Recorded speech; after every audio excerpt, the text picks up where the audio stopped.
네, 안녕하세요. 공동체 심리연구소 마음친구 권유셉입니다. 유튜브로는 정말 오랜만에 인사를 드리는 것 같습니다. 현장에서는 꾸준히 연구 활동과 그런 상담 활동이 이어져 왔었는데 유튜브를 만들 만한 그런 여유를 좀 못 가졌던 것 같습니다. 이제 앞으로 유튜브 영상도 게으르지 않게 계속 올리려고 합니다. 오늘은 교류 분석이 아니고 인문학과 심리학에 대한 이야기를 이어가려고 하는데요. 이 인문학과 심리학 강좌는 5번째 강좌가 되겠습니다. 오늘은 헤겔에 대해서 좀 이야기를 해보려고 하는데요. 헤겔은 정반합 개념에 대한 그런 변증법으로만 유명하죠. 그런데 헤겔도 인식론에 있어서 굉장히 중요한 소스들을 후대에 전해준 사람입니다. 특히 그 헤겔의 인식론은 그 심리학을 구성하는 데 있어서 그리고 현대 정신의학을 구성하는 데 있어서 매우 중요한 그런 이론의 틀을 만들어냈습니다. 인식론은 기본적으로 칸트가 구성을 했었죠. 칸트는 감각, 지각, 통각 개념을 좀 집중적으로 구성을 했습니다. 그런데 헤겔도 이 개념을 구성하긴 했는데 헤겔은 이 감각과 지각과 통각에 대해서 조금 깊이 있게 더 다루고요. 그것을 자기 중심으로 다룬다기보다 타자와의 교류 가운데서 발생하는 것으로 개념을 전환합니다. 그리고 거기에 오성에 대한 개념을 칸트보다 훨씬 더 발전시켜서 구성을 했습니다. 자, 이게 어떻게 구성이 됐고 심리학이 어떤 영향을 미쳤는지, 그래서 이것을 통해서 심리치료가 어떻게 발전해 왔는지를 좀 오늘 살펴보려고 합니다. 먼저 헤겔에 의하면 그 인지 과정이 감각, 지각, 오성, 자기의식이라고 이야기를 했고요. 칸트는 감각, 지각, 통각이라고 이야기를 했습니다. 먼저 칸트의 인지 과정을 빠르게 정리를 해보면 칸트가 처음에 이야기했던 감각은 인간의 오감을 이야기하는 겁니다. 인간에게 오감이 있죠. 시각, 청각, 촉각, 후각, 미각이 있습니다. 이 인간의 오감을 통해서 우리들에게 지각화가 됩니다. 이 오감을 감각하는 과정이 없으면 지각은 불가능하죠. 외부를 받아들일 때 이 감각하는 과정이 없이는 생각이 불가능하다는 이야기입니다. 그리고 단편적인 그 생각들이 하나의 통각, 종합된 어떤 그 지각으로 형성되면서 그때야 비로소 인간은 생각이라는 걸 할 수 있게 됩니다. 이 생각의 과정을 통해서 인간이 이성을 구성하게 되죠. 이게 이제 칸트가 이야기하는 이성의 과정입니다. 이 안에 오성이라는 일종의 깨달음이라고 하는 개념들이 이 사이사이 들어가면서 감각과 지각과 통각과 이성을 형성하는 데 도움을 주는 방식입니다.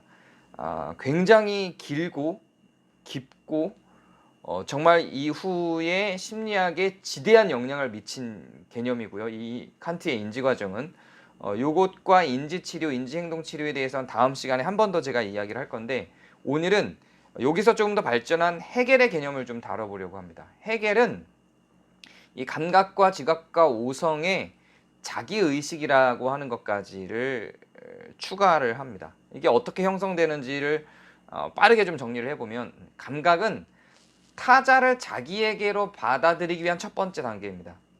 칸트에게 있어서의 감각은 내가 외부를 입력하는 정도의 개념입니다.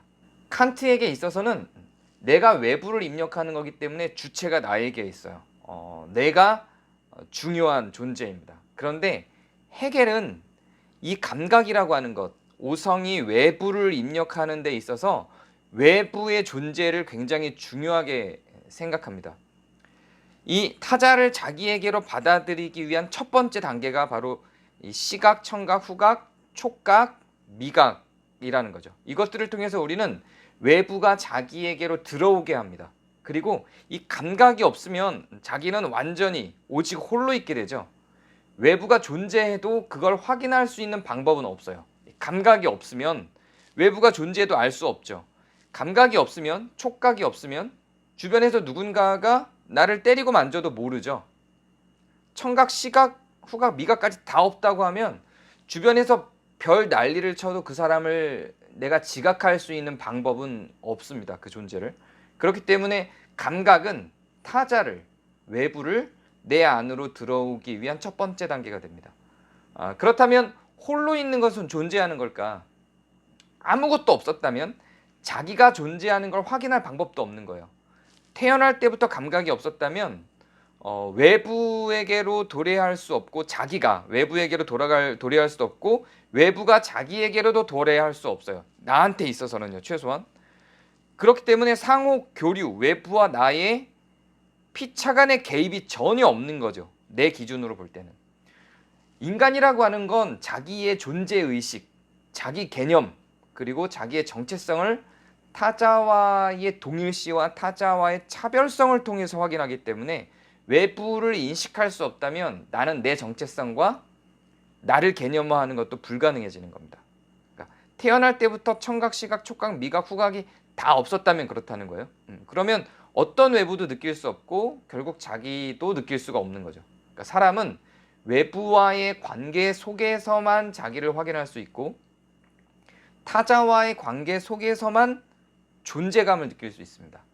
이렇게 감각을 통해서 외부, 즉 타자가 자기와의 차이 혹은 동일시를 통해서 타자가 인식되고요. 그걸 통해서 나도 인식이 되는 거야. 나 스스로에게. 어둠이 없으면 빛은 지각되지 못하죠. 악이 없으면 선도 지각되지 못합니다. 지각되려면 차이가 발생해야 되고요. 이렇게 타자와의 차이를 통해서 나를 알 수 있습니다. 그러니까 타자가 없으면 나도 정리할 수가 없어요. 나도 존재한다고 지각할 수 없다는 겁니다. 타자와의 차이를 확인하게 되면 타 대상들을 구분할 수 있게 되는데요. 이렇게 타 대상을 구분할 수 있게 되는 걸 오성, 깨달음이라고 합니다. 그러니까 칸트가 사용하는 오성하고 헤겔이 사용하는 오성이 여기서 좀 달라요. 칸트가 사용하는 단어로서의 오성, 깨달음은 대상을 지각들을 통해서 하나의 종합된 개념을 형성하는 겁니다.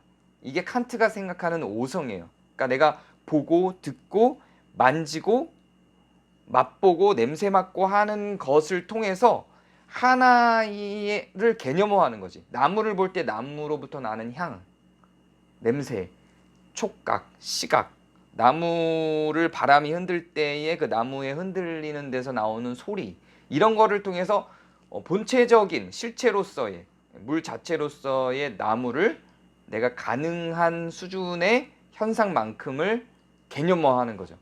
그게 이제 칸트가 생각하는 오성인데요. 근데 헤겔이 생각하는 오성은 대상을 다른 외부를 자기와 구별해내는 능력입니다. 그게 헤겔이 생각하는 오성이에요. 둘 다 깨달음이죠. 칸트에게 있어서 깨달음은 나에 대한 거고 헤겔에게 있어서 깨달음은 타자, 외부에 대한 겁니다. 칸트는 대상 자체를 자기의 인식들, 의식틀을 통해서 개념화를 해요. 칸트에게 있어서 외부를 개념화하는 건 내 생각의 틀이라고 보는 거예요. 근데 헤겔에게 있어서는 타 대상들의 각각의 차이들이 다 있잖아요. 나무와 바람이 차이가 있고 나무와 집이 차이가 있고요. 하늘과 구름이 차이가 있고, 하늘과 구름이 차이가 없으면 구름이라는 걸 인지할 수 없죠. 그러니까 하늘과 구름이 차이가 있으니까 구름이라는 걸 인지할 수 있다는 거예요. 그러니까 칸트는 그 개념이 자기 머릿속에 다 있다고 생각하면서 나에게 집중한다면, 자아에 집중한다면, 자기에 집중한다면, 헤겔은 타 대상들 사이의 차이에 집중을 합니다. 그러면서 나라는 존재도 나와 타자와의 차이를 통해서 나라는 존재를 지각할 수 있다고 하는 거예요. 이렇게 감각을 통해서 들어온 외부, 즉 타자는 자기와의 차이를 통해서 지각이 되는 거죠. 그러니까 칸트는 대상 자체의 의식틀을 통해서 개념화를 하고, 헤겔은 타 대상들의 차이를 통해서 그 자체를 개념화하고 나와 타자의 차이를 통해서 나를 개념화하는 거예요. 이렇게 타 대상들의 차이를 구별하면 그때서야 인간의 관심은 타자에게서 자기에게로 와요. 헤겔은 그렇게 생각한다는 거예요. 그때서야 타 대상들의 차이가 구분이 되고 나와 타 대상의 차이가 구분이 되면 이제 타자들에게 있던 관심이 나에게로 옵니다. 자기에게 관심을 갖고 나중에 타자를 보는 게 아니라는 거예요. 헤겔은. 인간은 처음에 눈을 떴을 때 아기 때부터 누구를 먼저 봐요? 엄마 아빠를 먼저 보죠. 그렇게 타 대상들에게 먼저 관심을 갖고 그 다음에야 비로소 거울을 보면서 이게 나야? 하고 나중에서야 나를 본다는 거죠. 아기 때만 그런 게 아니라 인간이라고 하는 존재가 살면서 늘 1차적인 관심은 타자에게 있고 2차적으로 그 타자를 개념화하고 나서야 나를 개념화한다는 거죠. 그거를 뭐라고 부르냐면 그게 자기의식이라고 하는 겁니다. 그럼 이 자기의식이 구성되고 나면 이제 그때서야 비로소 타자들과 나와의 차이를 다 구분하고 나서야 나를 인식해요. 그때서야 비로소 나는 인정받기를 원하게 됩니다. 인정욕구는 여기서부터 시작이 되는 거예요. 인정욕구는 여기서부터 시작이 되고 그렇기 때문에 자기의식, 타자와 자기를 구분한 데서 온 자기의식을 가져야 그 자기의식화된 나를 다시 타자에게 인정받기를 원하는 거거든요. 순서가 이렇게 되는 거예요. 타자를 먼저 보고 그 다음에 나를 인식하고 그 나를 다시 타자에게 인정받기를 원하게 되는 겁니다. 타자, 나, 다시 타자. 요 관계의 심리적 원리를 연구한 게 바로 헤겔이었습니다. 그러니까 헤겔의 이러한 그 원리는 지금의 정신의학에도 굉장히 많은 영향을 미치고요. 왜 그러면 인간은 타자를 먼저 보게 될까? 그 타자가 나와 다른 점을 어떻게 구분해낼까? 그렇게 해서 내 의식과 내 정체성은 어떻게 형성될까? 그걸 어떤 방식으로 왜 타자에게 또 인정받으려고 하는 것일까? 라고 하는 것이 헤겔 이후에 정신의학에 지대한 영향을 미쳐서 정신의학의 연구의 초점이 여기에 다 맞춰져 있었죠. 헤겔의 이런 연구는 정신의학과 심리학, 심리진단 특정에만 영향을 미친 게 아니에요. 이런 연구가 조금 더 발전해서 나중에는 이게 정반합을 불러오는 변증법이 되거든요. 그리고 이 인식론을 변증법으로 발전시켜서 인간의 심리가 어떻게 역동하는지도 헤겔이 연구를 합니다. 정반합이라고 하는 게 사회적 변화만 이야기를 하는 게 아니고요. 기본적으로 헤겔이 쓴 책은 정신현상학이에요. 그러니까 사회적 원리를 연구한 게 아니에요. 그건 사회학자들이 헤겔의 정신현상학의 그 타자와 내 자아와의 역동의 원리를 사회로 적용시킨 것이고, 실제로 헤겔은 인간의 심리에 대한 정반합을 이야기를 한 겁니다.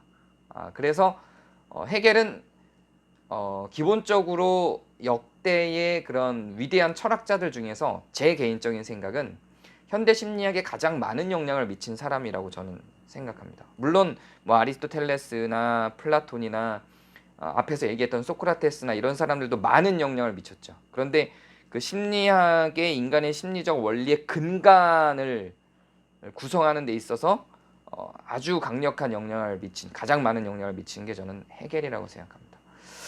여러분들의 그런 마음속에 자리하고 있는 심리 속에 자리하고 있는 의식틀, 타자를 나에게 어떻게 받아들이고 타자와 나의 동일시와 차별성을 통해서 나를 어떻게 구성하고 있는지를 탐색해보는 연습이 즉 헤겔의 정신현상 과정에 대한 연습이 자기 스스로 되어지면 자기 심리치료에 굉장히 유익합니다.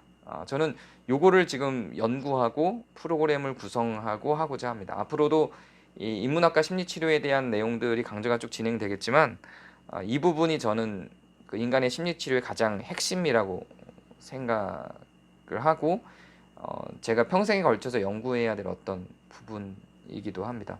다음 시간에도 헤겔에 대해서 조금 더 살펴보게 될 거고요. 오늘은 헤겔의 인식의 과정에 관한 기본적인 정리를 했다면 다음 시간엔 그것이 실제로 영향을 미친 여러 심리학 이론들이 있거든요. 그런 이론들을 좀 더 살펴보도록 하겠습니다. 감사합니다. 오늘은 여기까지 하겠습니다.